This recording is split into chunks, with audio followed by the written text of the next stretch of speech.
Шановні присутні, президент України Віктор Янукович. Так, як ми домовлялись, так і зробили. Відбулося багато подій.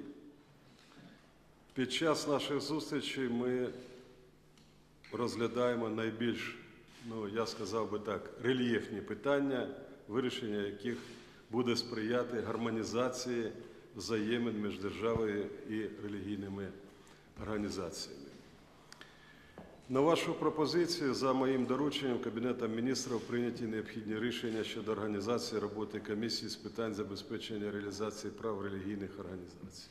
Я подивився всі пропозиції, я вважаю, що ми будемо наближати їх до конкретного вирішення і сподіваюся, що ближчим часом відбудеться засідання і активна робота з вирішення цих конкретних питань, які ви порушуєте, вона розпочнеться. Також на ваше прохання в обласних державних адміністраціях запроваджена вже практика зустрічі з представниками місцевих релігійних організацій. Впевнений, що такий постійний діалог дозволить розв'язати чимало проблем. І дуже важливо, щоб ми ці контакти підтримували, як кажуть, дивлячись один одному в очі і приймали спільні рішення. Я завжди буду докладати зусиль для гарантування рівних прав і умов для всіх конфесій. Також я гарантую неупереджене ставлення влади до віруючих всіх церков релігійних організацій. Це моя принципова позиція. Вона ґрунтується на потребі формування гармонійних відносин держави і церков. Суспільство довіряє церкві, і все ж ми не можемо сьогодні сказати, що свідомість усіх людей є такою, щоб ми були спокійними за моральний стан суспільства. Я маю на увазі, зокрема, різні інциденти, а інколи і резонансні. Наприклад, коли в самому центрі Києва був зрізаний хрест, і таким чином зневажені релігійні почуття мільйонів людей.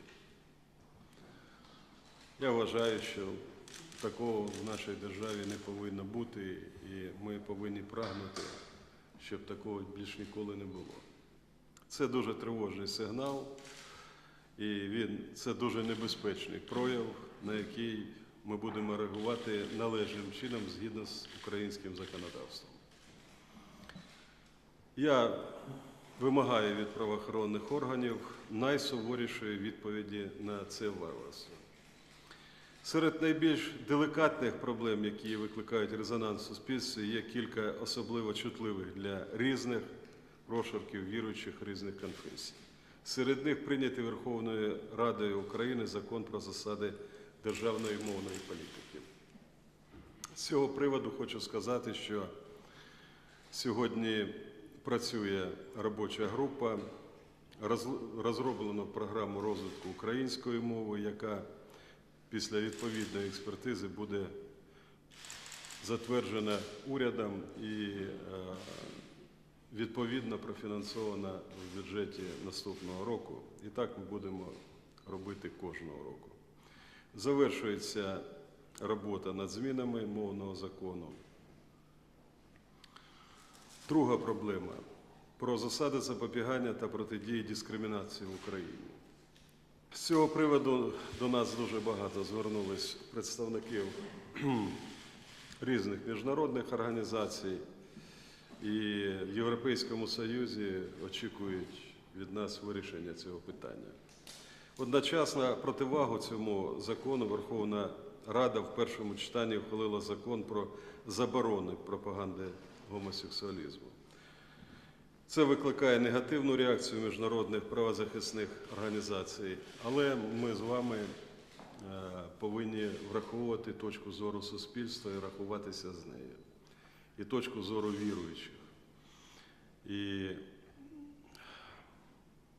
дуже виважено підійти до вирішення цього питання. Наступне питання. Закон про єдиний державний демографічний реєстр, відомий в народі як закон про біометричні паспорти, який є однією з вимог для реалізації візового режиму з Європейським Союзом. Я з увагою ставлюся до висловлених вами пропозицій і заданих питань.